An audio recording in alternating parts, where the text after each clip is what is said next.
Shalom, damai di hati. Kita bersyukur kepada Tuhan karena berkat dan tuntunan Tuhan kita boleh ada di hari ini, minggu keempat, bulan Juli di tahun 2020. Untuk itu kita diberi kesempatan untuk beribadah kepada Tuhan. Dalam persiapan, marilah kita berdiri dan memulaikan ibadah ini dengan menyanyikan NNBT nomor 6 bait 1, Allah Bapa yang kumuliakan.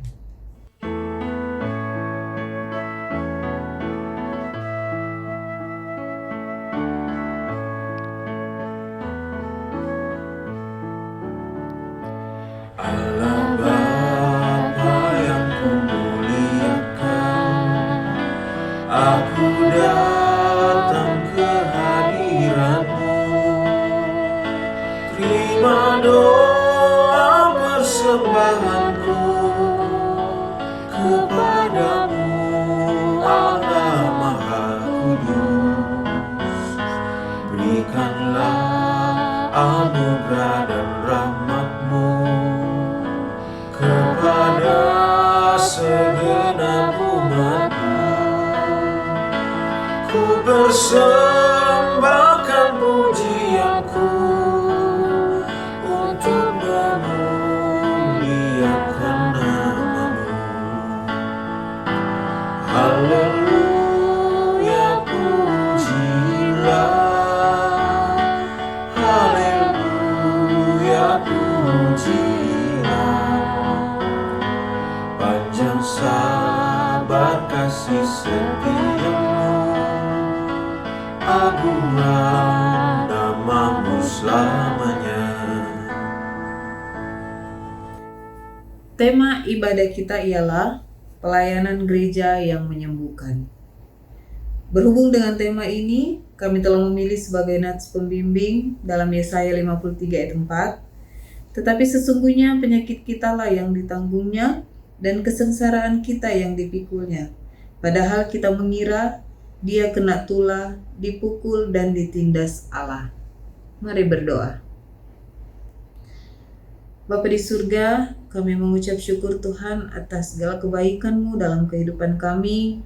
Nyata Tuhan di hari ini, kami boleh diberi kesempatan untuk beribadah kepada-Mu.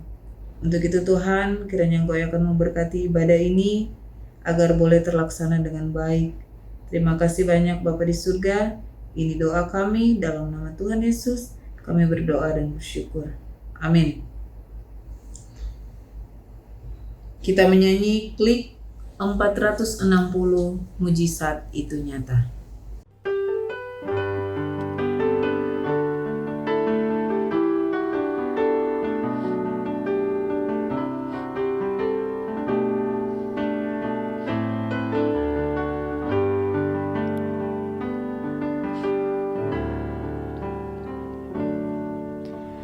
Tak terbatas kuasa-Mu, Tuhan. Semua dapat Kau lakukan. Apa yang kelihatan mustahil bagiku, itu sangat mungkin bagimu. Di saat ku tak berdaya, kuasa-Mu yang sempurna. Ketika ku percaya, mujizat itu nyata. Bukan karena kekuatan, namun Roh-Mu ya Tuhan. Ketika ku berdoa, mujizat itu nyata.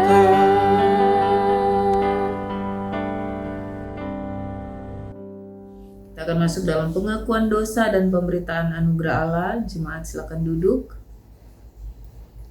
Marilah kita merendahkan diri di hadapan Tuhan Allah kita dan mengaku dosa kita. Kepadanya kita berdoa.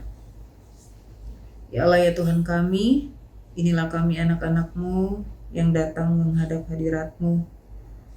Sebelum kami masuk lebih jauh Tuhan untuk memuji dan memuliakan serta belajar akan kebenaran firman-Mu Tuhan. Kami memohon kiranya Tuhan Engkau yang akan mengampuni akan setiap salah dan dosa kami, baik yang kami lakukan secara sengaja maupun tidak sengaja, lewat perkataan kami, lewat perbuatan, tingkah laku kami, serta tindakan kami Tuhan. Ampuni kami Tuhan, sucikan kami, agar kami layak untuk menghadap hadirat-Mu. Terima kasih banyak Tuhan Yesus, ini doa kami. Amin. Sebagai pelayan Yesus Kristus, kami mendetakan pengampunan dosa kepada tiap-tiap orang yang dengan tulus ikhlas mengaku dosanya di hadapan Allah. Nats pemberitaan anugerah Allah dalam Yeremia 33 ayat 8. Aku akan mentahirkan mereka dari segala kesalahan yang mereka lakukan dengan berdosa terhadap aku, dan aku akan mengampuni segala kesalahan yang mereka lakukan dengan berdosa dan dengan memberontak terhadap aku. Kita menyanyikan NKB 73 bait 2, Kasih Tuhanku Lembut.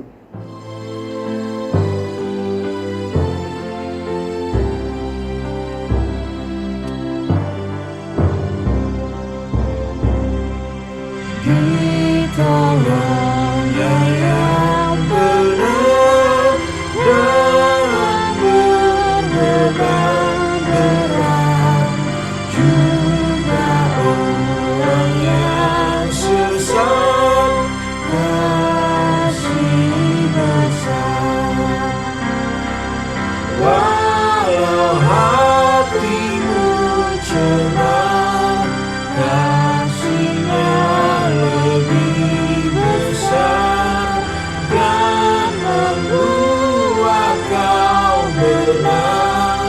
Kasih besar, kasih besar, kasih besar, tidak terhingga dan ajaib benar. Kasih besar. Kita akan membaca Alkitab dan merenungkan firman Tuhan. Tuhan menyertai saudara-saudara. Dan menyertai saudara juga. Mari berdoa. Ya Allah ya Tuhan kami, pada saat ini kami akan membaca serta merenungkan firman-Mu Tuhan. Kiranya Tuhan Engkau memberkati kami, memberkati hamba-Mu yang akan menyampaikan firman-Mu. Berfirmanlah Engkau Tuhan, karena kami sudah siap untuk mendengarkannya. Dalam nama Tuhan Yesus, kami berdoa. Amin. Kita akan membaca Alkitab dalam Markus 2 ayat 1 sampai ayatnya yang ke-12. Markus 2 ayat 1 sampai ayatnya yang ke-12 yang diberi judul Orang Lumpuh Disembuhkan. Kemudian sesudah lewat beberapa hari, waktu Yesus datang lagi ke Kapernaum, tersiarlah kabar bahwa ia ada di rumah. Maka datanglah orang-orang berkerumun sehingga tidak ada lagi tempat, bahkan di muka pintu pun tidak. Sementara ia memberitakan firman kepada mereka, ada orang-orang datang membawa kepadanya seorang lumpuh digotong oleh 4 orang. Tetapi mereka tidak dapat membawanya kepadanya karena orang banyak itu. Lalu mereka membuka atap yang di atasnya. Sesudah terbuka, mereka menurunkan tilam tempat orang lumpuh itu terbaring. Ketika Yesus melihat iman mereka, berkatalah ia kepada orang lumpuh itu, "Hai anakku, dosamu sudah diampuni." Tetapi di situ ada juga duduk beberapa ahli Taurat. Mereka berpikir dalam hatinya, "Mengapa orang ini berkata begitu? Ia menghujat Allah. Siapa yang dapat mengampuni dosa selain daripada Allah sendiri?" Tetapi Yesus segera mengetahui dalam hatinya bahwa mereka berpikir demikian. Lalu ia berkata kepada mereka, "Mengapa kamu berpikir begitu dalam hatimu? Manakah lebih mudah mengatakan kepada orang lumpuh ini, 'Dosamu sudah diampuni,' atau mengatakan, Bangunlah, angkatlah tilammu, dan berjalanlah. Tetapi supaya kamu tahu bahwa di dunia ini anak manusia berkuasa mengampuni dosa.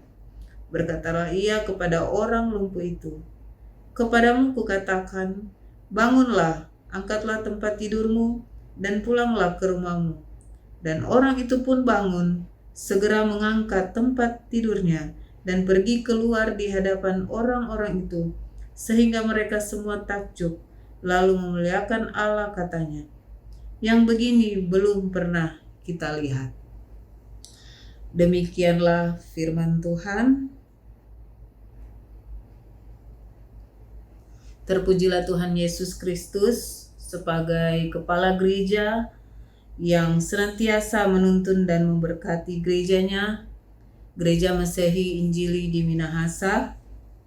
Kita bersyukur atas anugerah Tuhan yang memungkinkan kita menikmati kehidupan ini walaupun masih dalam pergumulan dan tantangan dengan adanya pandemi COVID-19 ini.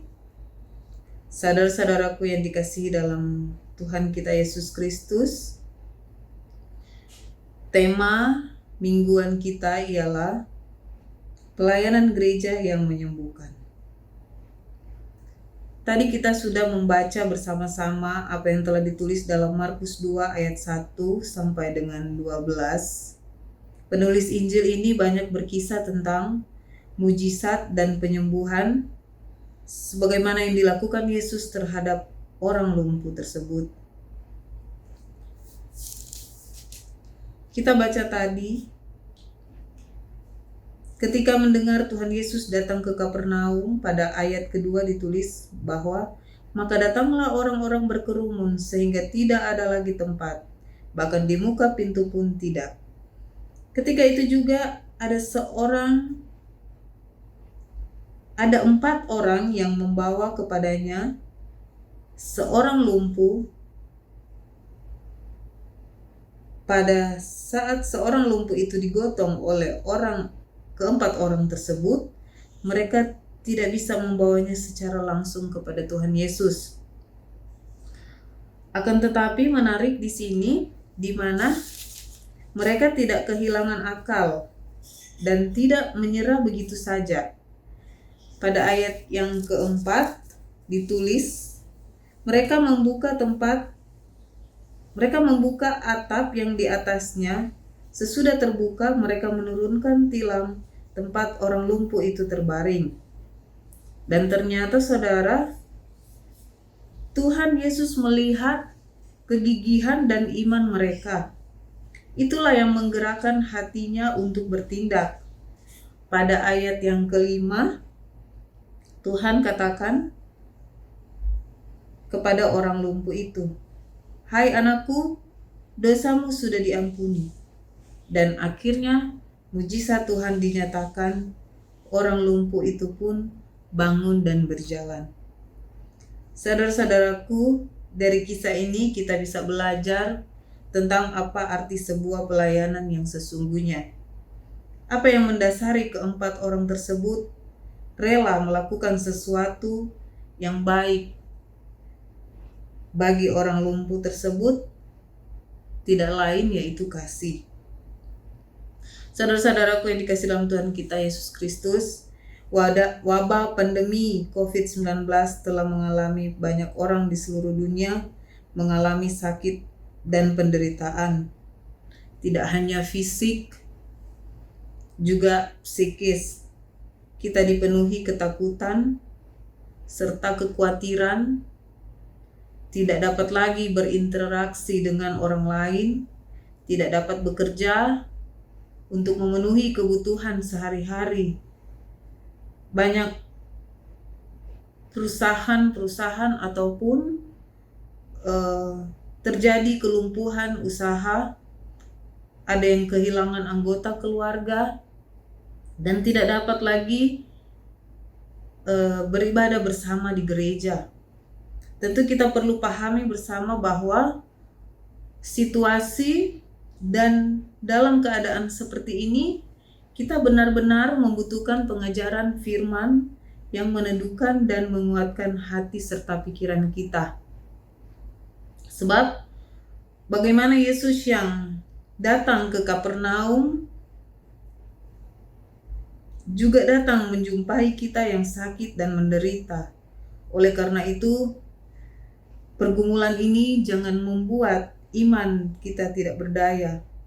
Sebab persoalannya, dengan dilaksanakan ibadah online yang masih kita lakukan sampai saat ini, kita lakukan di rumah kita masing-masing, apakah kita benar-benar melakukan dan memberi waktu bersekutu untuk datang pada Tuhan mencari pertolongan? Ataukah sebaliknya, kita malah balik mundur, tidak punya waktu, serta memberi jarak dengan Tuhan? Saudara-saudaraku, jaga jarak yang dilakukan dalam mengantisipasi penyebaran virus corona saat ini janganlah membuat kita menjaga jarak dengan Tuhan. Tetapi marilah kita semakin sungguh-sungguh berdoa dan beribadah kepadanya. Sebab kualitas ibadah yang kita lakukan di rumah selama ini tidak berbeda dengan kualitas ibadah yang kita lakukan di gereja. Karena yang terpenting adalah bagaimana kita bisa melakukan ibadah tersebut dengan tujuan yaitu untuk memuliakan Tuhan.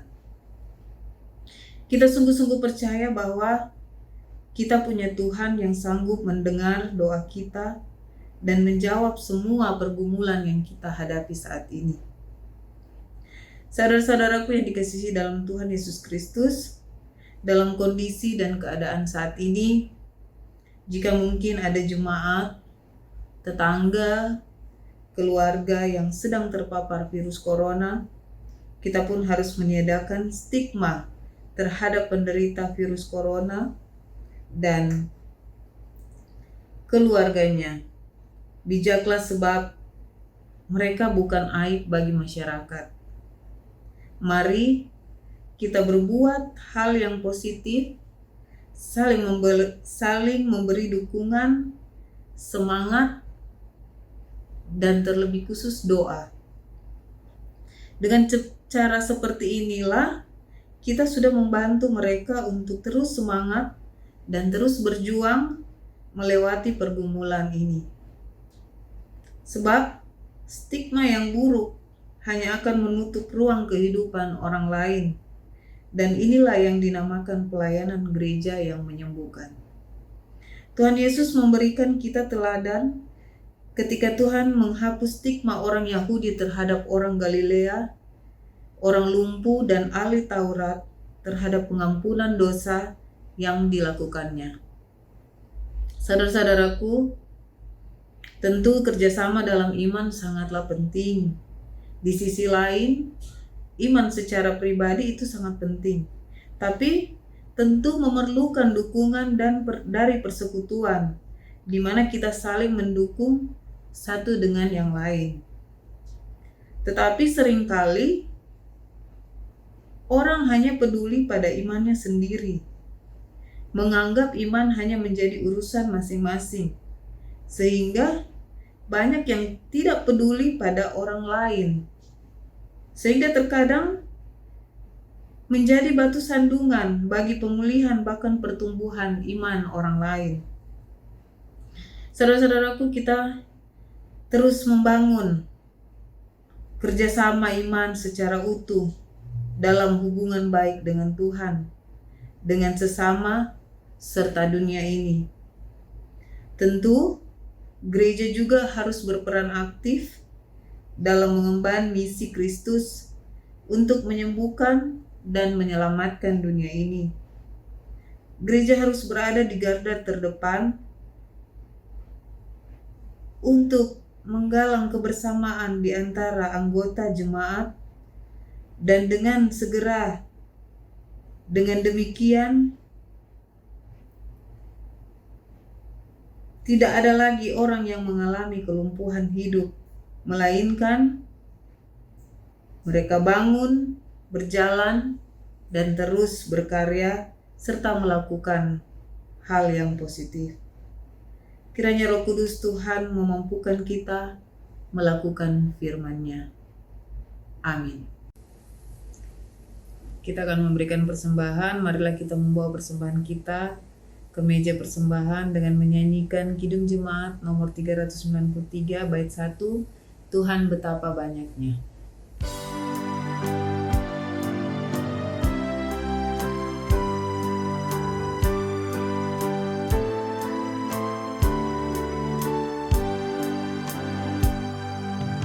Tuhan betapa baiknya berkat yang Kau beri, teristimewa rahmat-Mu dan hidup abadi. Terima kasih ya Tuhanku atas keselamatanmu, padaku telah Kau beri hidup bahagia abadi. Mari kita berdoa. Ya Allah ya Tuhan kami bersyukur kami boleh diberkati lewat firman-Mu. Kiranya apa yang telah kami baca dan renungkan tadi itu Tuhan tidak akan berlalu dengan begitu saja, melainkan boleh kami pakai untuk kami jalani kehidupan kami setiap hari. Bapa di surga, terima kasih kami telah memberikan persembahan. Kiranya Engkau yang akan memberkati pemberian kami ini Tuhan, agar apa yang telah kami berikan tadi boleh berguna bagi gereja-Mu yang ada di muka bumi ini. Terima kasih banyak Tuhan Yesus. Kami berdoa buat bangsa dan negara kami, mulai dari pusat sampai ke desa-desa. Engkau memberkati pimpinan-pimpinan yang ada, memberkati para TNI, Polri, para relawan, beserta para tenaga medis. Berikan mereka selalu kesehatan, kekuatan, kemampuan dalam mereka memerangi dan menangani COVID-19 saat ini. Terima kasih banyak Tuhan Yesus. Kami juga berdoa buat mereka yang sakit. Engkau yang akan memberkati Tuhan obat yang mereka konsumsi, makan dan minuman. Engkau memberikan selalu kesehatan, kekuatan, terus berikan pemulihan kepada mereka Tuhan.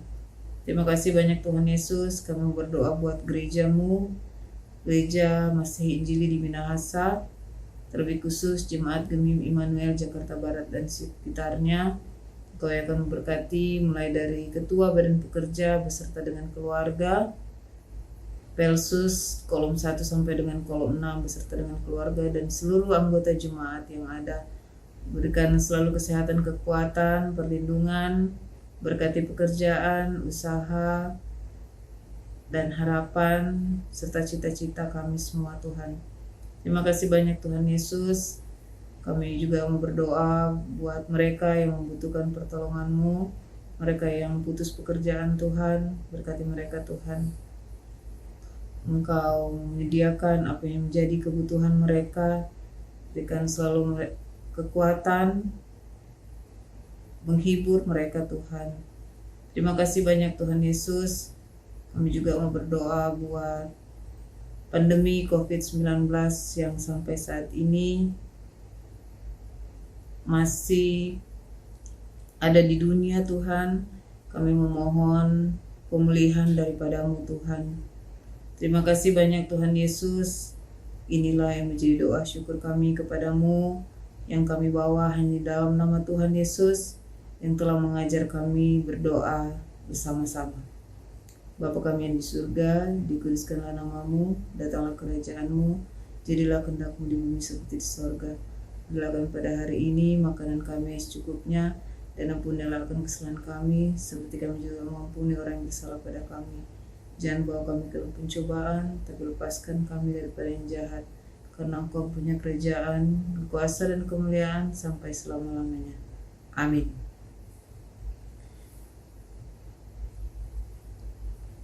Jemaat berdiri, kita menyanyikan NKB 210 bait 2, Ku utus kau.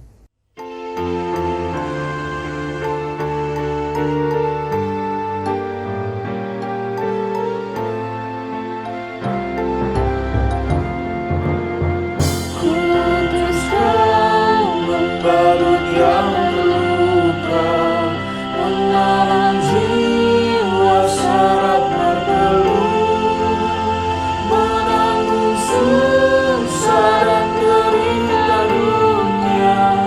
Utus kau berkorban lagi. Sampaikanlah salam kepada tiap-tiap orang kudus dalam Yesus Kristus. Kasih karunia dan damai sejahtera dari kasih Allah serta persekutuan dengan Roh Kudus menyertai saudara sekalian. Amin. Amin. Amin.